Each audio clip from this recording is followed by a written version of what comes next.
Good morning, everybody, and welcome to Lighting the Candle, A World That Works.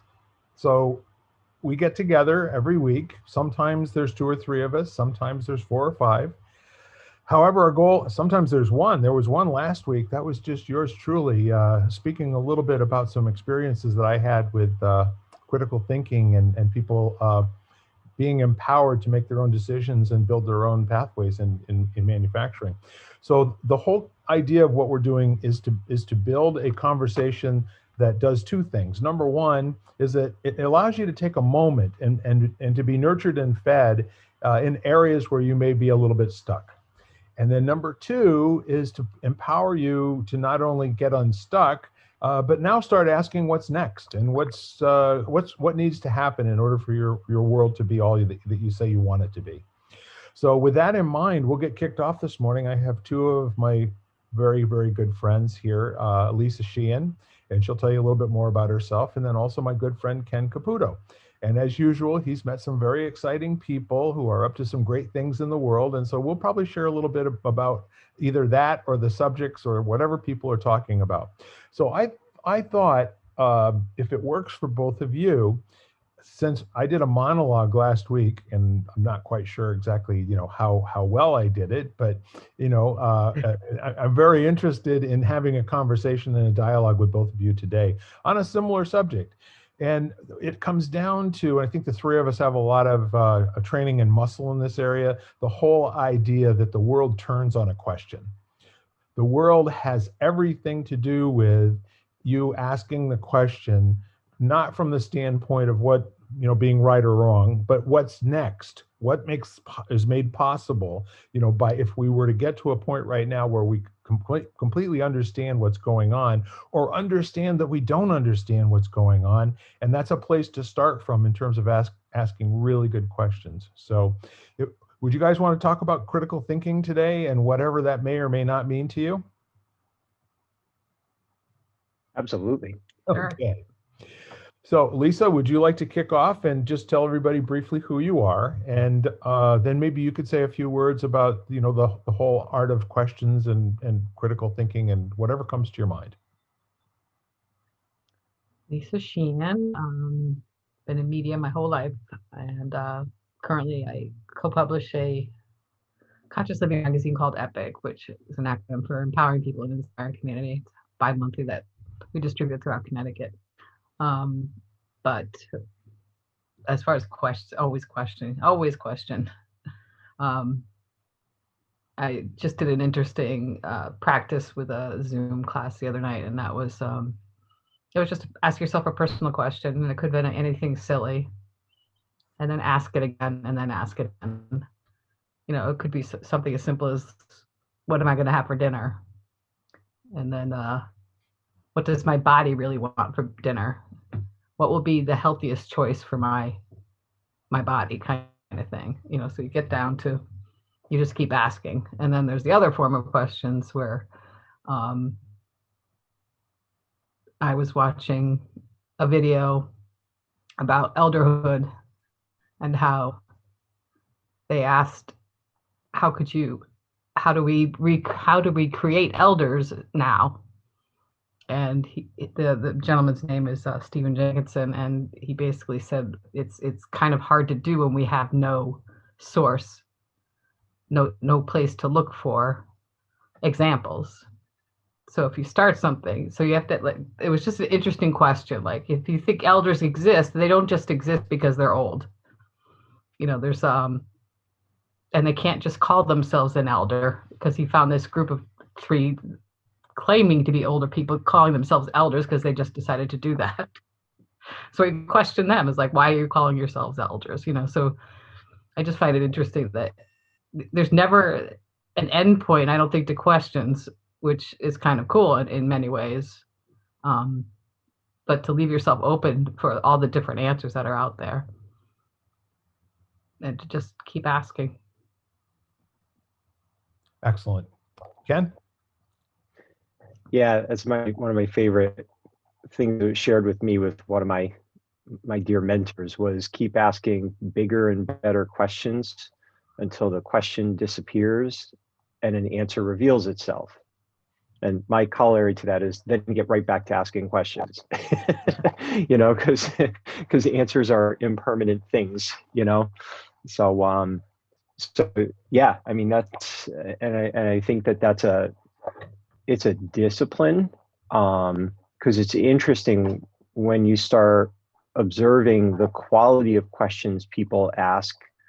You know, our tendency is to ask surface questions and with a desire to have an answer, something definitive. You know, we want to know, or we're asking questions because we actually have an answer in our mind and we're trying to lead people to voicing that answer, you know, so that we get a match. So, you know, like leading questions and rhetorical questions, that kind of thing. So, you know, so that's why it was like the bigger and better, because it denoted quality and depth. And that felt like a way to kind of maintain a level of self-awareness and vigilance as to who you are when you are asking the questions, and noticing who someone else is when they're asking questions. You know, who are they being in that at that place in time? Sure. Kind of a critical element of critical thinking is we have generation upon generation that's taught how to memorize factoids and truths and historical dates and times and all those sorts of things.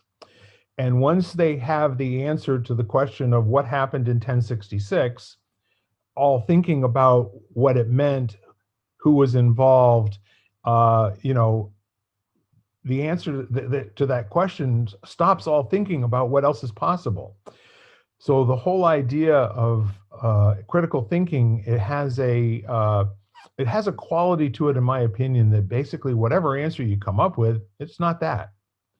And then the next answer you come up with, well, it's not quite that either. Okay.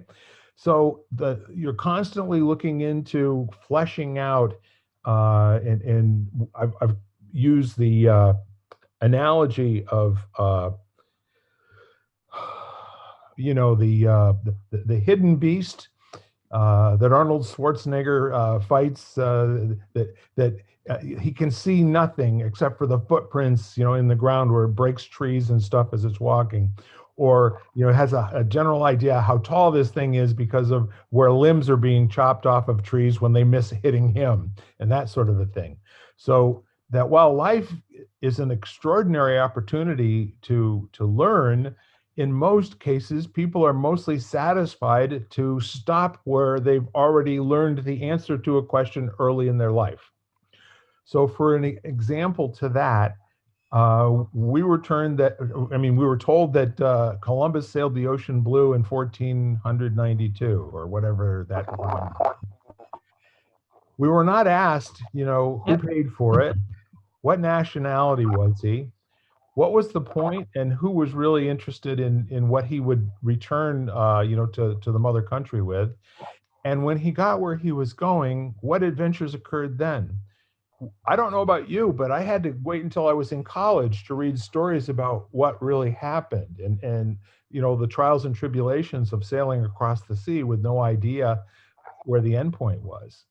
But the term critical means something in and of itself. And then thinking is an action word, it's a verb, as opposed to having thoughts. Now, everyone has thoughts. You know, I understand we have like 80,000 of them a day. Even when we're not doing anything, we have thoughts. So distinguishing having thoughts from thinking, and thinking is pondering with an energy and an effort to grapple with something that's worth grappling with. And so, Lisa, you're on day number 3 of a liquid fast. And the reason I bring that up is I'm on day 50 of a deal called Noom that has to do with nutrition. It has to do with mindfulness. It has to do with psych tricks. It has very little to do with telling me what I can and can't eat. Okay. So every single day is what a question that I'm continuously asking, what can I do today that's better, different, bigger, whatever, as Ken was saying earlier, to yesterday, so that I can accomplish not only being healthy and creating a healthy future for myself, but now I've got family here from Colorado that I haven't seen for 2 years.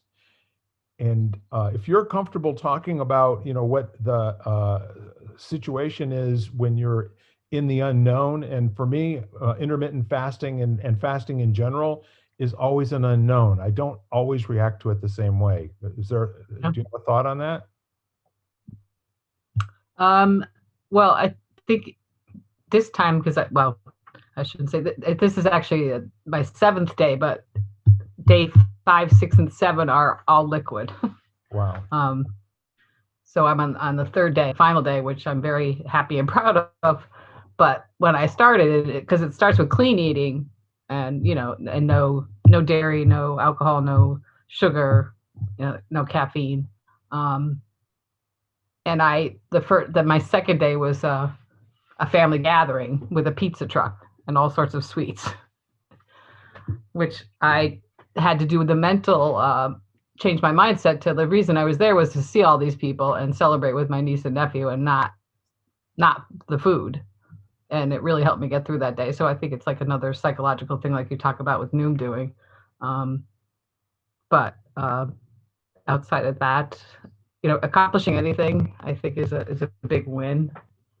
So, and I feel really good today.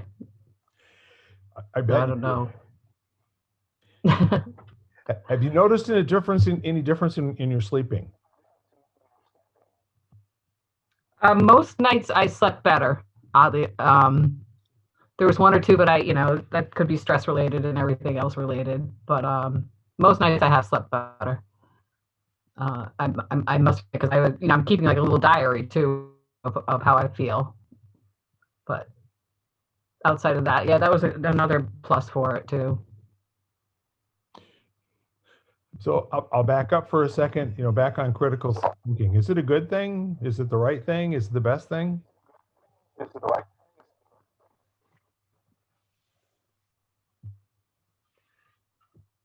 Well, it's interesting because fasting is a good example. Oops. Oh, I'm sorry. Lisa, you're breaking up. Oh. Okay. No, I was just thinking, fasting's really kind of an interesting example, and it's learn, test, track, recalibrate, because you don't know how you're going to respond. I do a lot of, I basically live on a TRF, time restricted fasting. So usually my fasting is 16, 18 hours, somewhere in there. And then my feed window is 6 to 8 hours a day. So, and it is interesting, Lisa, there's been times where I was doing something, like a breakfast type thing.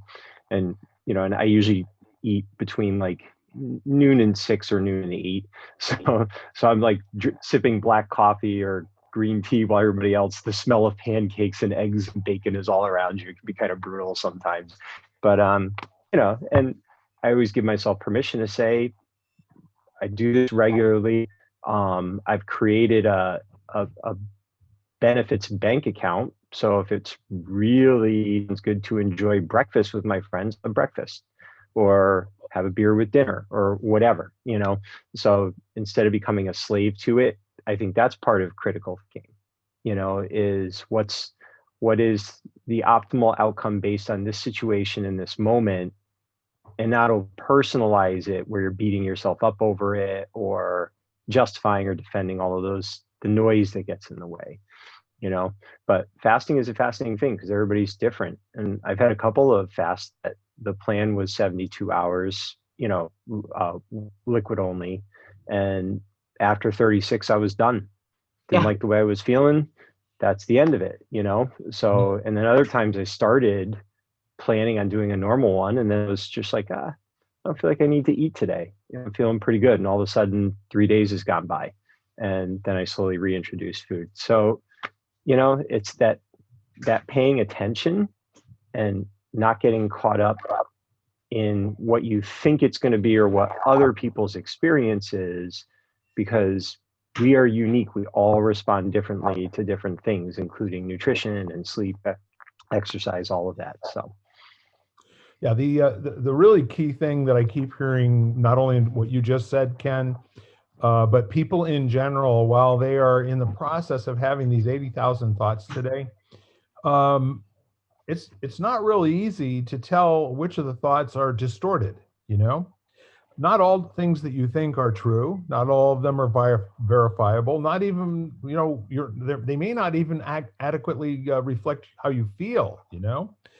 And essentially a distortion, you know, which would be if you stopped your fast in the middle. Well, okay, I do this a lot in my life, and you know, I always make a decision not to finish what I start, or all those other things that you would say that would be self-sabotaging or defeatist or what have you. And the really interesting part of living a positive life and living a life that's based on your own decisions to make things happen. Um, it has a lot more to do with hearing the noise and the nonsense and discounting and dispelling it as opposed to empowering it and saying, okay, the reason that I ate was this, and that reason now justifies that you can do exactly the same thing next time. Life doesn't get any different that way. It doesn't get bigger. You know, maybe it does get bitter, but you know, when people take on something that's challenging and difficult. I walked 1.6 miles today around Ashford Lake, where there's an elevation of about 120 feet on the far side of the lake, and about 3/4 of the mile is going uphill. Uh, Very challenging. Lots of opportunities to say this is a bad idea. Maybe I should try going back to the flat spot. Had all those thoughts. So, Lisa, are you on a phone by any chance? No, but my internet's acting wonky. Yeah, something's going on here. Well, that's what life is, I'm right? back. Yeah, life can be very wonky when you want it to be a different way. So we'll just kind of ride the horse the way that it's going. I had a big challenge here too, just getting things to connect to the internet today. Maybe there's something going on with all this heat. How's that sound for a made up answer? Could be. So, you know, we always have this opportunity to speak personally about all the training that we've had.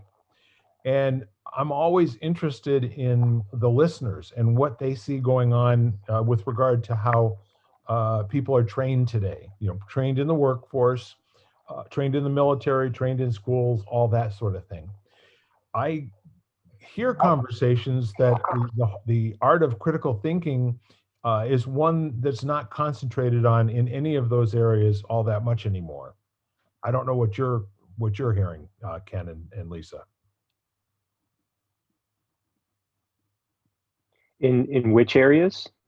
Well, most organizations, Like, yeah, typically. Well, let's just take a look at a company, you know, like Amazon, for instance, and how at what levels of the company they have, how many 100,000 employees worldwide. At what levels of the company are they empowered or actually trained to be critical thinkers, and in what percentage of the company are they actually trained to just follow the policies and procedures that are given to them? well, I guess my question would be relative to the work that they do, how necessary is critical thinking?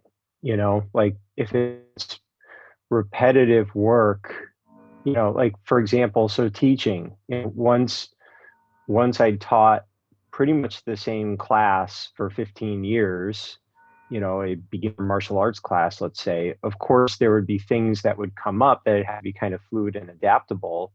But for the most part, very rarely did I need to engage critical thinking. I was just getting reps in on something that I'd become very skilled at.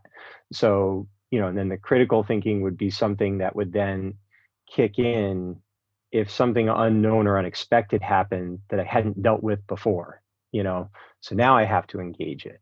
So, you know, so a lot of times work kind of becomes repetitive, and maybe that's part of the challenge is, you know, shifting gears and recognizing this is a, I need to step out of my rote answers or my rote my trained response or skill set and apply a different way of dealing with this, but I mean, I worked in a warehouse and I was lifting boxes 8 or 10 hours a day, and it was very repetitive and it was almost it was just physical labor. Just put the boxes on the pallets, wrap the pallets, trucks got loaded. That was the job. So where there wasn't much need for critical thinking in that work environment, So so I don't know. I guess that's part of the question. What you just said is very powerful, Ken. There's no need for critical thinking. There isn't a demand for it. There's no one out there who's saying that your job when you get out of bed every day is to make this a better world. There's no one who's saying that. And the people that work in an environment culture where they are saying that, they have an extraordinary opportunity to get their life out of handling boxes, because they're also told in those environments, however you do things today, I want you to think about a better way to do it. Give me one suggestion per day. And I don't care if out of, 220 suggestions you give me this year that we don't implement. Welcome back, Lisa. So we're talking about, critical thinking and whether or not it's being taught as a discipline, where in several organizations, including in my school system, critical thinking was a key component. They really wanted us to ask 5 questions, who, what, when, where, and how, okay? And the reason for that was not, go ahead, Ken. Oh, I was just thinking, I think just to clarify, it can be situational. Like, for example, we work with a lot of homeschool families. Sure. And their work may have been repetitive and require less of a critical thinking investment, but they engaged in constant critical thinking when it came to how best to provide learning experiences for their children. And they're researching and they're working with people and they're testing and they're tracking and they're questioning. And so they're highly engaged in critical thinking, much more than parents whose children were in a public or private school. So those parents would, most of them were responsive to educational challenges when they became aware of them, but they certainly didn't engage in high levels of critical thinking about what their kids were learning. They trusted that the school was doing it, So is one right or wrong? I mean, it's, and so I guess the other thing is, I remember there's this book, Willpower. I think the guy was Bill Lair, might have been his name. Yep. He was talking about when we travel, how exhausting it is. And one of the reasons is because we have to engage a lot more brain power for everything, even how the faucets work in the shower, how to, all of the habits that you have in your home that allow your brain to exert less energy, right? And conserve, you lose that. So you're more tired when you travel because you have to do this. We're designed, I guess the point, critical thinking, the more you engage your brain, the more energy you burn, the more tired you're going to be. So that's why we set up systems and habits of, through repetition that allow us to conserve. So, so that's why I'm questioning. I agree. It needs to be introduced, taught, and trained as a skill. And I think like anything else, it needs to be used appropriately. And it's not just something that belongs everywhere where you need more critical thinking. No, you need critical thinking in a skillful way when appropriate based on the situation. It's a tool you should be capable of accessing. Well, I'm really glad you're saying things just this way. I am devil's advocate in this conversation right now. It's not personal to what you said about working in a warehouse and not thinking about it. Mm-hmm. I'm saying to you that there is no demand for, like a possibility, there is no demand for critical thinking, or it's a tool you pull off the shelf if things are broke, okay? We use critical thinking to solve problems, and that's actually not true. Problem solving is not critical thinking. Problem solving has to do with minimizing the loss from an unexpected situation or a breakdown. critical thinking, and I'm going to use, a man named Werner Erhard. I don't know if you're familiar with him or not. Everyone that ever worked with him was trained in a particular way. No matter what they did, if they were cleaning the bathroom, or if they were, driving his car, or they were producing, the event that he was going to speak at, he would ask them all the first question. The mother of all questions is, what are you building? This is a guy scrubbing a toilet. What are you building? And then the person scrubbing the toilet, because everybody got an opportunity to scrub the toilet. And they all got to scrub the toilet so that they would understand that there is no such thing as a quality of job that makes you a better person or less of a person. Everyone can bring everything they possibly can bring to every single job and make it a work of art. So the whole idea was that he would engage a person, and then he'd just keep asking questions. The first question is, what are you building? And then the answer to it might be, well, I'm building a better life for myself. And then his next question as he stood there would be, and what will that make possible? And the answer to that question might be that one of these days that I can have a family. And what will that make possible? One of these days that I can have children and I can raise them, and I can, admire, how they process the world and the things that they do. And this would go on for a time. And I actually watched this type of an engagement, not with Werner, but with his brother and another person, that went on for 45 minutes. At the end of that, everybody in the audience stood and gave about 5 minutes of continuous applause. Not because there was anything that was so great, it was the work that went into the questions and the answers, and they weren't like a pat set of questions. They were completely appropriate to what the conversation was doing. So if you take this and you contextualize it to, what if everyone got out of bed every single morning, and instead of downing some painkillers, before heading off to catch the bus, they spent 5 minutes of yoga, or they spent 5 minutes of being mindful and thankful for their surroundings, and they, breathe, and they could feel themselves and start to understand their body and those sensations. So the critical thinking element is either, I want to say, it's like being pregnant, okay? You either is or you isn't, as opposed to it being a tool. And I think most people who have rigorously been trained in a critical thinking environment, which our school system was, by the way.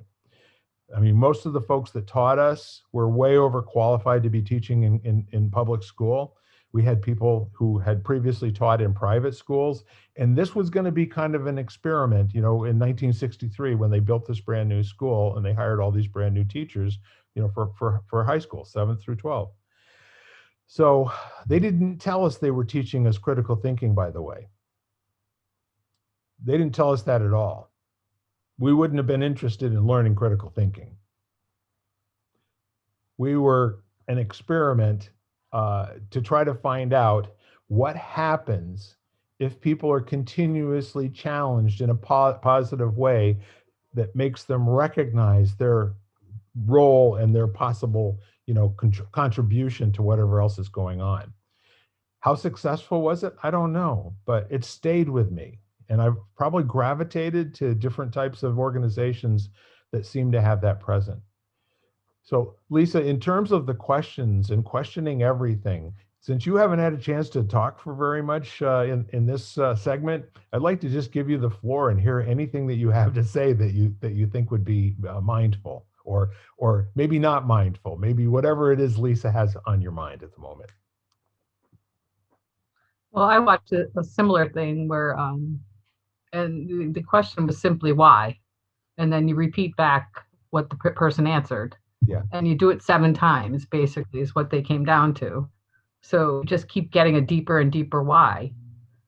And people don't go that far even within themselves. So I think, even if you're waking up in the morning and you want to take a pill and you ask yourself why, and then maybe you'll get a better answer. And just like why times 7 is like one of those things, because it's hard to do too. I mean, you really need to bounce off of somebody else to ask you the question back again. But it's a good exercise, and I think it's as simple as that. Just why times 7. Yep. What else, Lisa?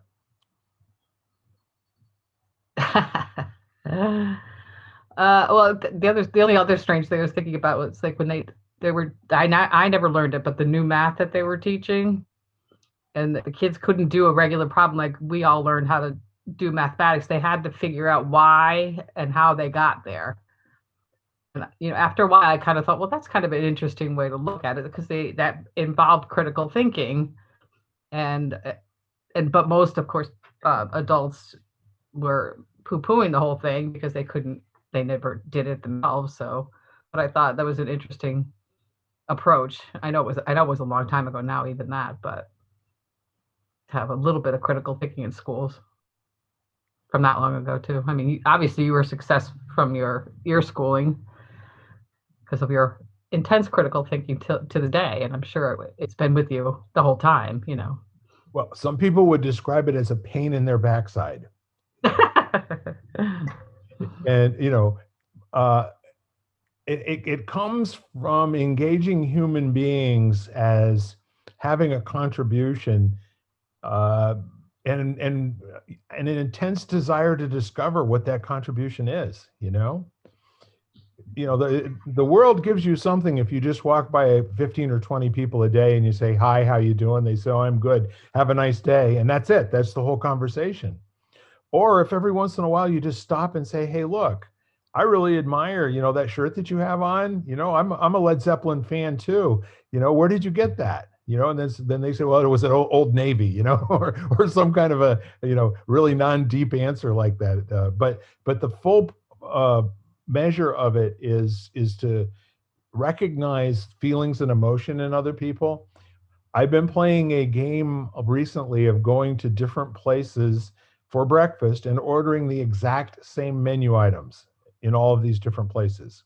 So that when I go in, exactly, Lisa. So when I go in now, everyone in the place who's waited on me, they'll suggest to me what I'm going to have. And I, being a consistent human being and wanting to reward them, the payoff isn't that they got it right. The payoff is that we get to share a moment and a really deep felt smile, We've created language together, and there's the mind meld that goes back and forth. Yes, I'll have 2 eggs over hard, and then I'll have a side of bacon, and I'll have, whatever, vegetables that you would put into a vegetable omelet, I will have a big cup of that, et cetera, et cetera.